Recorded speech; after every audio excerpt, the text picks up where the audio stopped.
have a very interesting investigation on the Black Lives Matter movement and the money flow into it. It's a little complicated. Again, pen and paper if you're interested, but it's fascinating. But before that, New York City, 20 miles away from where I sit, is falling apart. So under Rudy Giuliani and Michael Bloomberg, two previous mayors before the Marxist Bill de Blasio, the crime rate in the city fell so dramatically that New York, with 8.5 million people, became one of the safest cities in the country. It's all gone. And that's because of the PC madness of de Blasio, Governor Cuomo, and the new police commissioner, Dermot Shea. All right? Those three, in less than a month, have created a violent culture where thousands of people will die that didn't have to die. All right, let me back it up. For the week ending June 21st, these stats are just out. These stats come from the New York City Police Department. Shooting victims, people shot in New York City, up 414% over last year. 414%. Shooting incidents, up 324%. So people miss sometimes when they shoot. Okay, why did this happen? On Monday, June 15th, the commissioner, police commissioner, Dermot Shea, announced that the anti-crime unit, 600 undercover detectives, would be disbanded, and it has been. Those men and women were in the violent neighborhoods, posing as homeless people, workers, Uber drivers, whatever they may be. They saw the gangs. They saw who was armed and immediately either disarmed them, arrested them, or called people in to do it. That's what the anti-crime unit did. And now it's not there. Why isn't it there? Nobody knows. There was no reason. They didn't do anything violent. They had complaints against them, but any undercover operation will. Or it wasn't out of proportion or context. So the Marxist mayor, de Blasio, he loves that because he doesn't want any policing. In fact, his new crackdown is on fireworks. Mayor de Blasio is outraged because there are so many fireworks in New York City. Never mind, shooting incidents are up 414%. De Blasio is cracking down on fireworks. So I'm going to send in some cherry bombs to him. I mean, this is how insane this is. Now, Governor Cuomo, a much smarter man than de Blasio, he's behind the no bail. Cuomo's behind the no bail. So if you walk down Fifth Avenue in New York City and you punch somebody in the mouth, knocking their teeth out, and the cops arrest you, which is 1 in 1,000, but say some cop was driving by, grabs you, you don't have to pay any bail. There's no bail. You go right back out and punch another guy. And then the same thing would happen. No bail. Andrew Cuomo, governor of New York, no bail. It boggles the mind. But the real problem now, the real reason that shooting incidents are up 324%, is that the police, the New York City police, the best force in the world, in my opinion, basically, they're on strike. They're not going to tell you that. Not all of them. A lot of them. Yeah, they're going to put their lives on the line. They're going to go in. They're not going to. They're going to be nearly as aggressive. They're going to lay back. Now, they're not going to. It's not going to be a dereliction of duty. It's just that it's not going to be aggressive policing. The drug gangs know that. They know it's a free fire zone now in Bushwick, in Harlem, in the Bronx. They can come out loaded with drugs and guns. And the drug gangs kill each other because they want more territory in order to sell drugs. So if somebody's selling drugs on that block, they'll shoot them, kill them, so that they take over the block. This is what the cartels do in Mexico. That's what this is. Same thing in Chicago. They want that 5-block area. There's somebody in there controlling narcotics. Boom. He's dead. And all his lieutenants are dead. And they march in and take it. Now, everybody knows that. So disbanding the anti-crime unit that goes up against these drug gangs, taking them away, you can't justify the policy. You can't. It's impossible. Now, the poor people in New York who live in these drug-infested areas, they should be marching in the streets. They should be protesting in the streets. My kids are going to get shot walking to school. Same thing in Chicago. How long has that been going on in Chicago? 20 years? Where are the marches? Forget about Black Lives Matter. We exposed them yesterday as total frauds. But aren't there any African-American clerics, leadership? Can't you march and say we'd like the anti-crime unit back? Well, if you don't, then you're going to have 6, 7, 8 times as many murders on your block. And you might be one of them. That's what I would say if I were President Trump. I look in that camera and say, hey, this is what it is. You want to vote left? You want to vote for the Democratic Party? You want to vote for Andrew Cuomo and Bill de Blasio? Get the body bags ready. It's unbelievable. It really, from a guy who knows, and I do, I know that city as well as anybody knows that city. I was born in Columbia Presbyterian Hospital on the border of Harlem. My grandfather, as I mentioned, was NYPD. My uncle was a captain in the New York City Fire Department. I know that city. I reported local news there for many years. And this thing is going to blow. De Blasio and Cuomo and Shea. And the police commissioner, Shea, you ought to be ashamed of yourself. Not worth the job, Dermot. Not worth it. Chicago, same thing. Across the board. Rahm Emanuel, 2-term mayor. Did he do one thing? One thing. To control all those murders in poor neighborhoods? No. Lori Lightfoot, new mayor, she done one thing? No. Keep electing them. Keep electing them. Los Angeles, same thing's going to happen. Hasn't. The stats are not in yet because Los Angeles is so vast, the city of LA, so vast that it's a different dynamic there. It's not the urban center like New York and Chicago. Just a aside, San Francisco, totally out of control, as you know. Rents are down 10%. All right, lowest level since 2015 and falling. They want out. People, they cannot live there. Can't live here. Beautiful city. Probably the best looking city in the country. Seattle would be second. Here's Seattle. Ready for Seattle? No, let me wait. Let me wait on Seattle. It's an amazing story what's happening there. I want to bring a guy named John Ponder. He's the founder and CEO of Hope for Prisoners. He's coming to us from Las Vegas. Now, the reason I want to talk to Mr. Ponder is he was a drug addict. He committed a lot of crimes. He spent some time in prison where he turned his life around and now tries to help other convicts when they come out of prison. So, Mr. Ponder, I want to tell you about you, and then we'll get to your organization.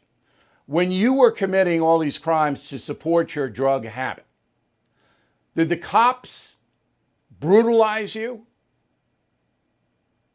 You know, I think that there was many challenges with law enforcement when you find yourself in situations like that and you're committing crimes. You know, you're going to always look at the police officers, you know, as the enemies. So, you know, those things, you know, that are taking place today, they were taking place back then. But, you know, those things were brought on by my own criminal activities and, you know, my criminal behaviors. You don't think they singled you out because you were African American for rough up treatment? You know, I think that there may have been some issues, you know, whether you're being singled out. And I think that because, you know, the reason why I may have been singled out is because I was coming in and out of drug houses in areas that were very high crime, and drug infested. Did you resist police when you were arrested?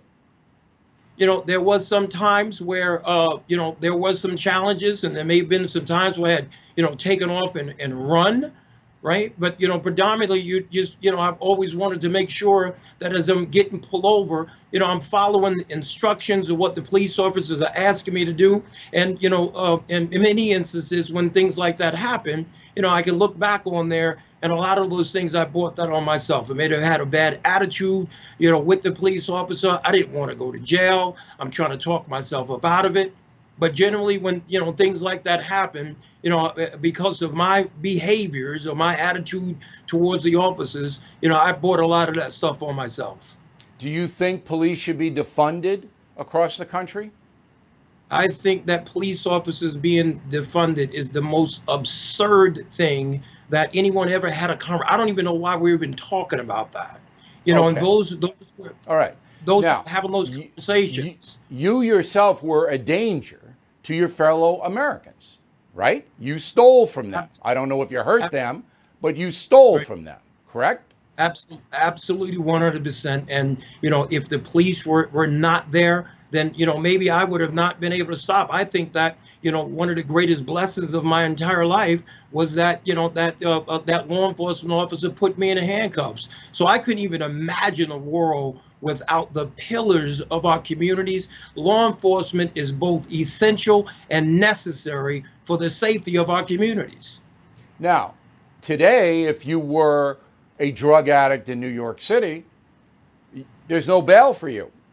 So you can rob an old lady, get caught, get arrested, and you get a bench warrant, come back in 6 months. What do you think about that? Yeah. I think that is absolutely absurd. We have to have some structure in place to make sure that, number one, the community's members are being safe. And I think that if we consider the collateral consequences of those decisions that are being made today, I think that people would be, taking a second look at it. Okay, but they're not, because your criminal history and your drug addiction was because your ancestors were enslaved. Didn't you know that? And again, I think that is absurd.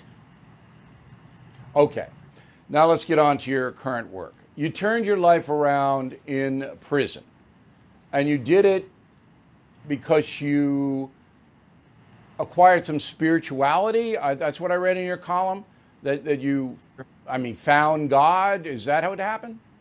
Yeah, I wouldn't say I found God, God found me. And after coming in and out of the system, which seems like forever, I reached a point where I was sick and tired of being sick and tired, and looked back over the last 38 years of my life and saw, my patterns of behavior and not really accomplish anything of great significance in life. And I stood in the prison cell and I asked Jesus to be the Lord of my life and to come in and take over life, and 100% he did. And that is when the transformation of John Ponder had taken place.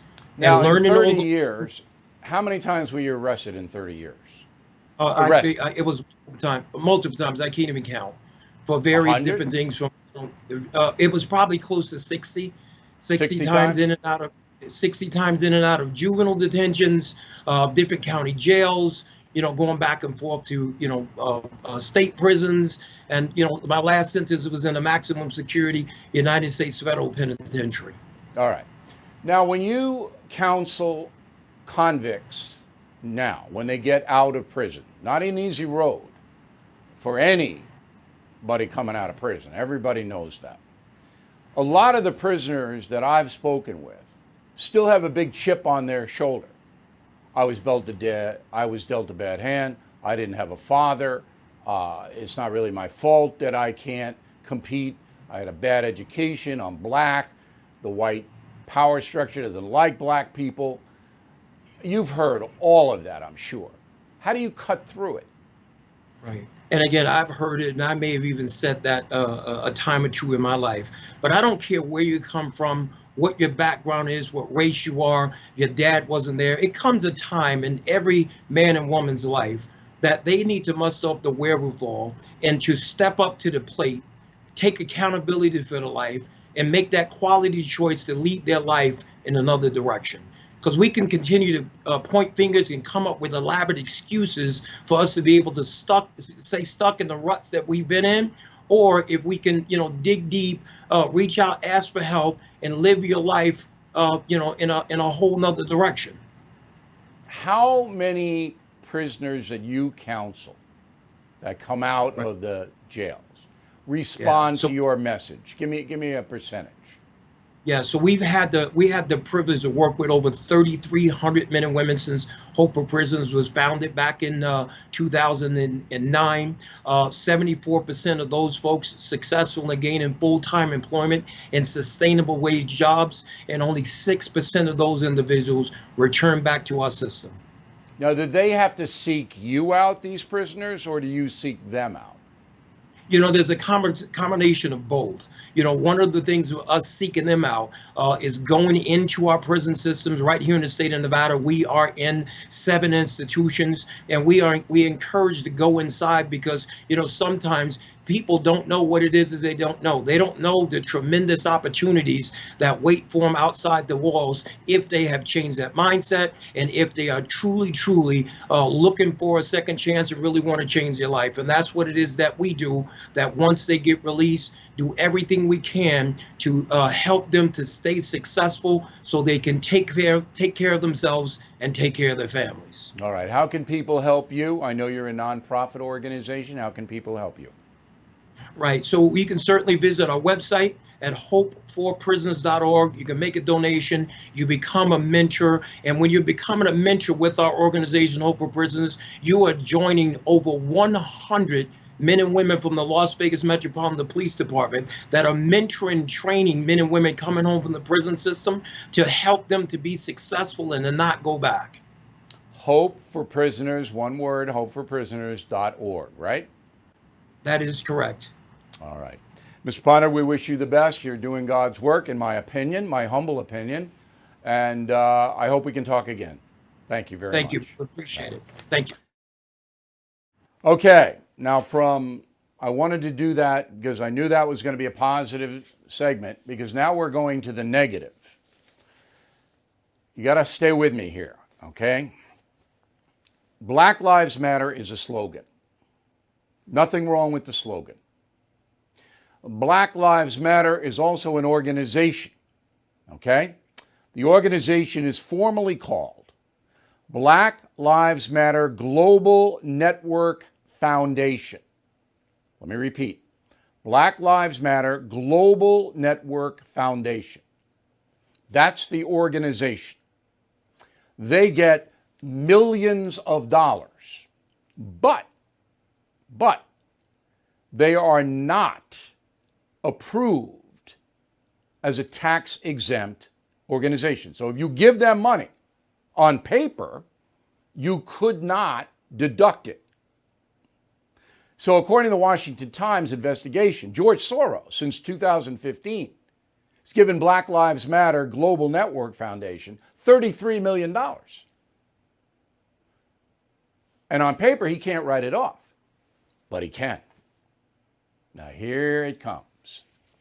So the Black Lives Matter Global Network, okay, incorporated in Delaware, Joe Biden's home state, has forged an alliance with a group called 1,000 Currents, 1,000 Currents, Currents, 1,000 Currents. They're in Oakland, California. They are run by a guy named Paul Strasberg. Let's see Paul. Far left, way left. Worked for the Ford Foundation, which is a huge benefactor of far left things. He is a Peace Corps, former Peace Corps volunteer.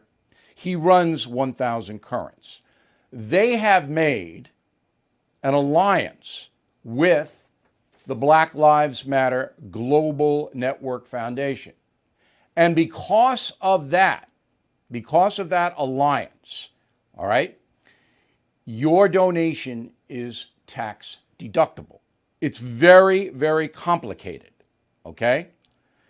So I'm going to quote fiscal sponsorships. The It's so common. 1,000 Currents is sponsoring financially the Black Lives Matter Global Network Foundation.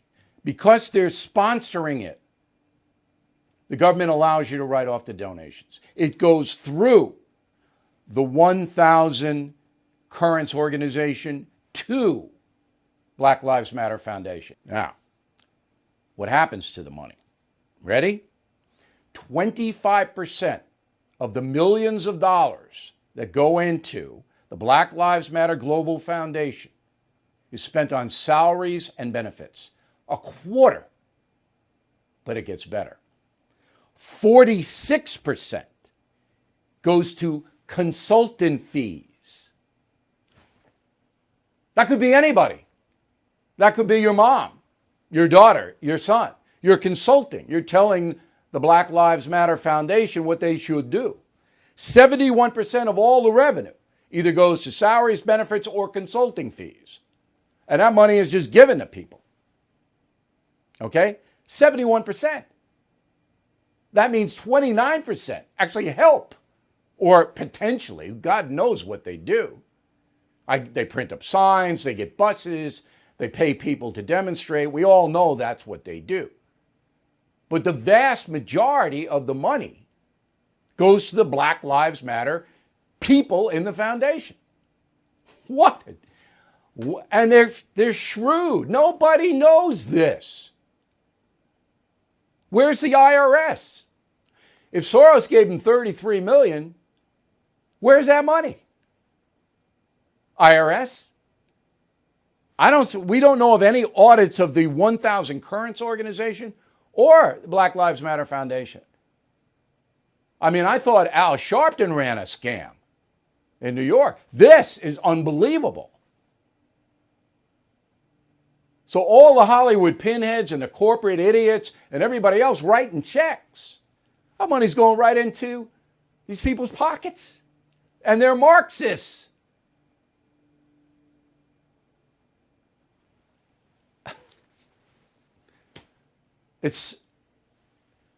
So you figure the New York Times and the Washington Post would do this, right? You figure NBC, CBS, ABC News would do this. Fox News. Why did Fox News do this? No way. They're scared. You do it, you're a racist.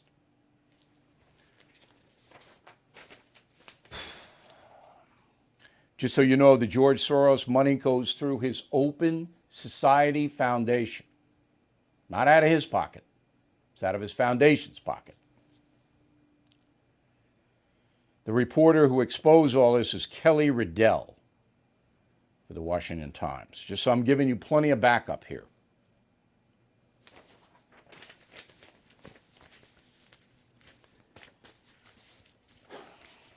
All right, Seattle. So here's the headline in Seattle. There's a company. Let me get the name of the company correct here. Smead Capital, S-M-E-A-D, billion-dollar investment firm based in Seattle, or should I say, used to be. The Smead Company is leaving for Phoenix, Arizona. Here's the quote.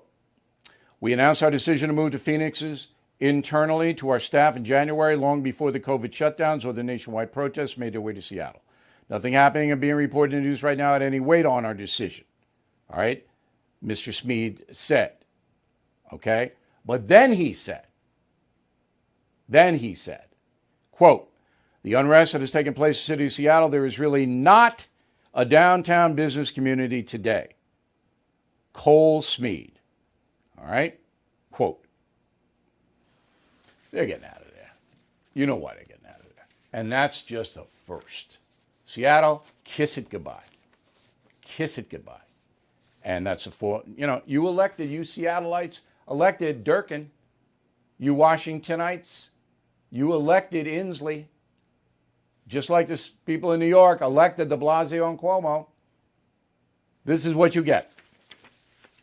This is what you get. In addition, the city council in Seattle says we're not going to prosecute sex worker beefs or drug offenders anymore. So therefore, all the hookers can do whatever they want, whenever they want, wherever they want, including your front yard, if you live in downtown Seattle. And the drug addicts can do whatever they want. Shoot up in front of your kid? Sure, no problem. Seattle. Anybody want to move there? Anybody go? And it's lovely. It is a beautiful city.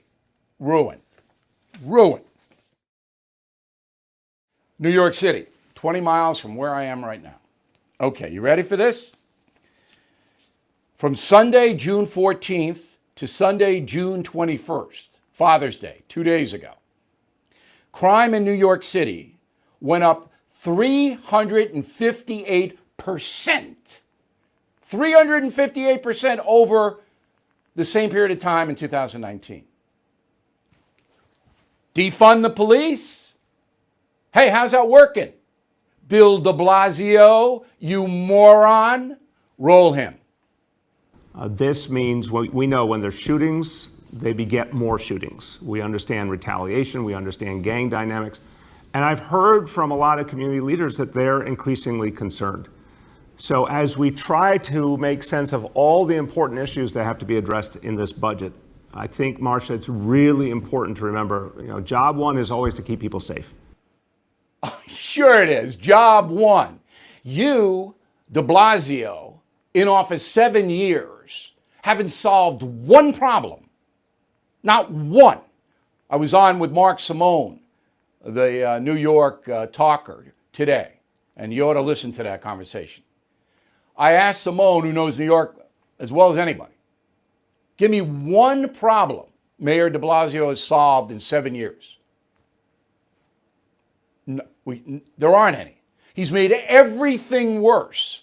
And now he and Dermot Shea, the police commissioner, who's going to be out of there soon because the cops won't work for him, they disbanded the street crimes unit. We talked about it yesterday. Why? There's no reason to. They were the undercover detectives in the violent neighborhoods that stopped the violence before it started. They saw the gangbangers coming out with the guns and nailed them before they could shoot anybody. They're gone. And you wonder why crime's up 358% in a year? Oh, but job one is protecting people. It is, I have never, in 46 years of reporting and analyzing the news, seen a more incompetent individual in public service than Bill de Blasio. Not only is he a Marxist, he is flat out stupid. He is a dumb man. And New Yorkers elected him. Only 27% voted. I can't vote in New York City because I don't live there. I live in another county. Okay? But he's there for 7 years. He's got one more year to raise the crime rate 1,000%. So defund the police means bodies in the street, in the minority neighborhoods. Black Lives Matter. Do we all get it?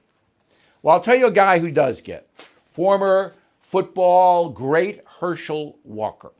He tweeted on June 17th, quote, I have an idea for all these people who don't want any police. I'd love to meet with American Airlines, Delta, Southwest, and make a deal to fly them to countries that don't have police. I want them to be happy, unquote.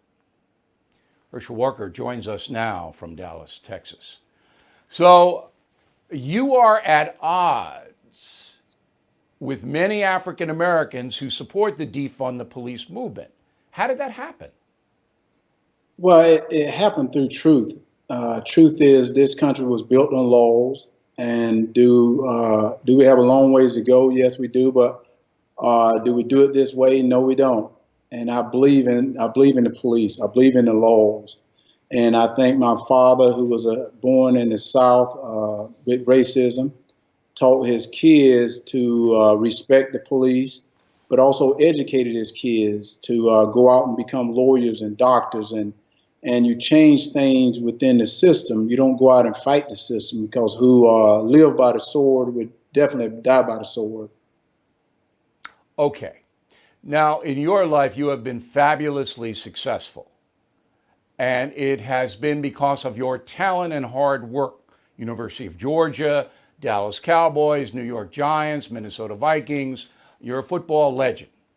But before you got there, when you were a younger person, a kid, did the cops hassle you? Well, they didn't hassle me when I was a little kid. They hassled my father. But today, I have some police officers that may hassle me, and but that's only a few, and that's why I support the police, because they're bad everywhere, and 99.9% of the police are very good people. They're out defending this country. I support the military. I support the flag. And what's sad is because I disagree with some of my African American friends and some of my Caucasian friends today, I'm been called a name. I'm been called all this, and I'm saying that's what's so beautiful about America is I have a right to choose, but they want to take that right from me.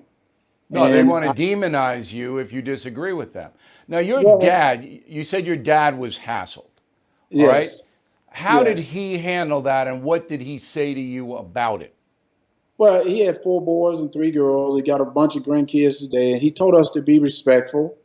But he also educated us to say yes, sir, no, sir, and obey the law. And and he always said, let me do the dirty work. Let him handle the dirty work. And what I mean by that is I wanted to be a police officer. A lot of people don't know I wanted to go to the FBI. I spent a little time at the academy there in Quantico just training, and I spent some time at the police academy doing some different things. And defunding the police was a terrible idea. Maybe they didn't mean defunding the police. They may have meant something else. But my thing is, I want most people that is unhappy with the United States to go to a country that has no laws, that or has a police department that is ran by the government. That I want them to be happy, because this is the United States of America. And I think we got to remember that. I'm sad that they're destroying all these monuments. Most of the young kids today don't even know what those monument are. They don't even know what they stood for.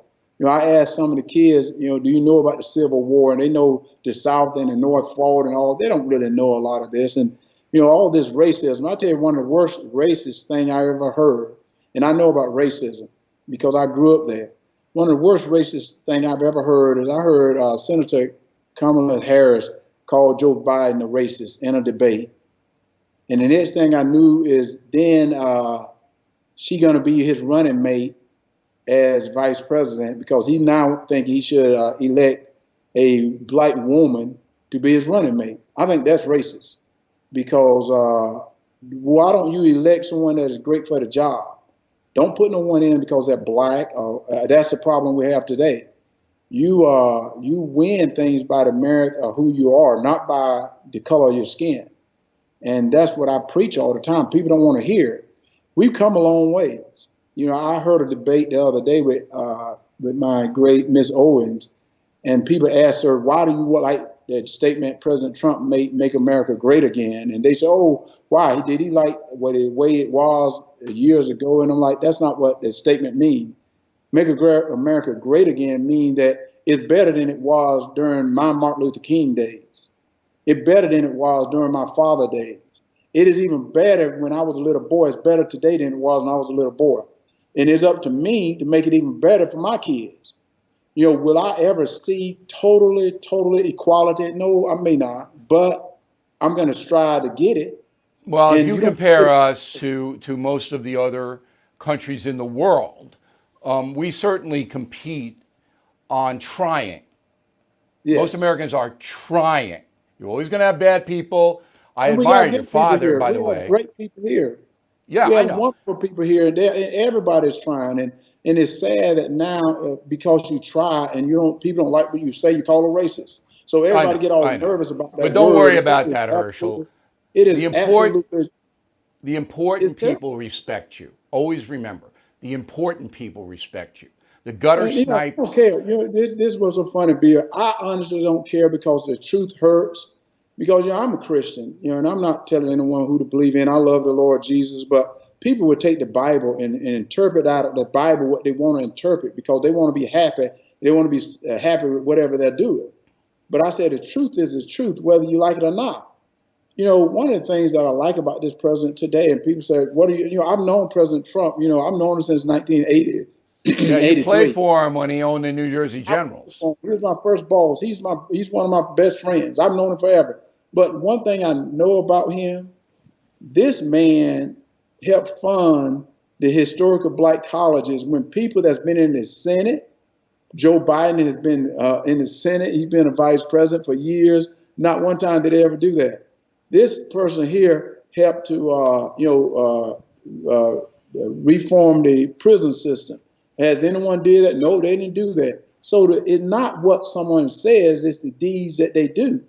Yeah. And Now, I got one more question for you. The National Football League's on a bad track. You know that. The peer pressure now to kneel on every team, and you saw what happened to Drew Brees, is going to alienate many, many fans. So the fans are going to be angry with the league.